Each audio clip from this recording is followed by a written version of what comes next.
There are fears common to all soldiers. The fear of the enemy, the fear of failure.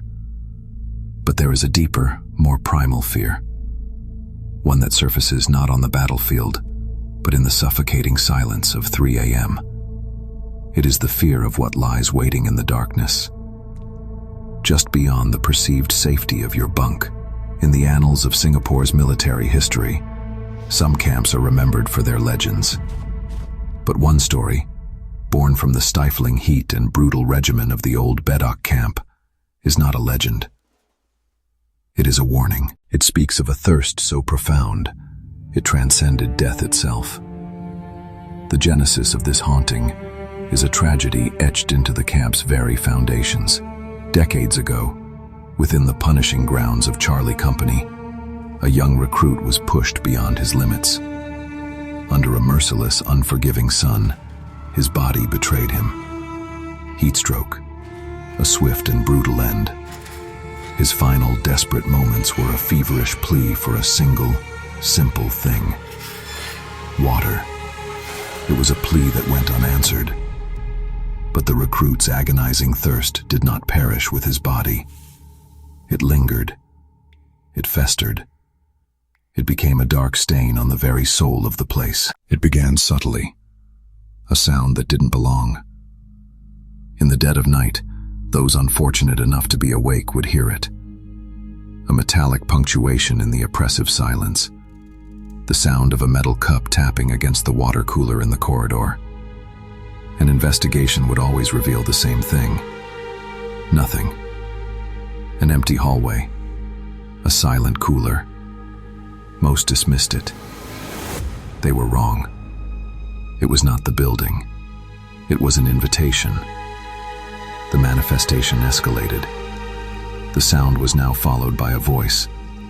A dry, desiccated whisper. "Give me water." A desperate plea from a parched throat that no longer existed. Fear became the new standing order in Charlie Company. When darkness fell, the corridor to the water cooler was considered forbidden territory. But human needs are powerful.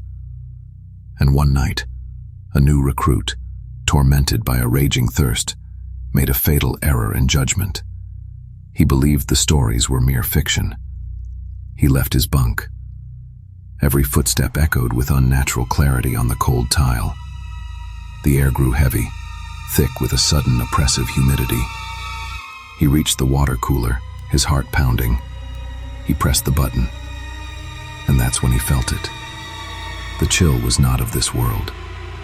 It was a damp, grave-like cold that clung to his skin and seeped into his bones. He forced himself to turn. Standing at the far end of the corridor was a shape that defied the darkness. It was not a shadow, but a void in human form.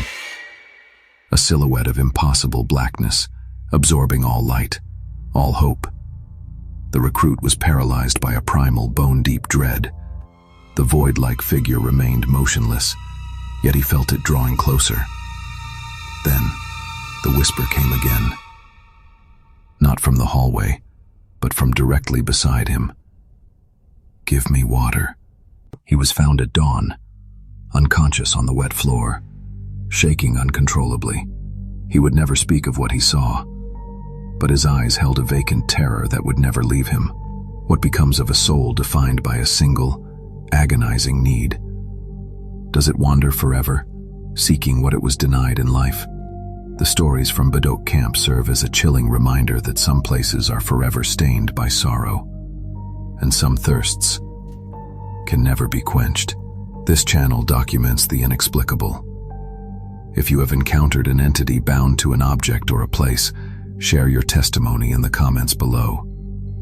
Subscribe and turn on notifications so that you do not miss our next investigation into the shadows. For the dead have stories to tell, and we are here to listen.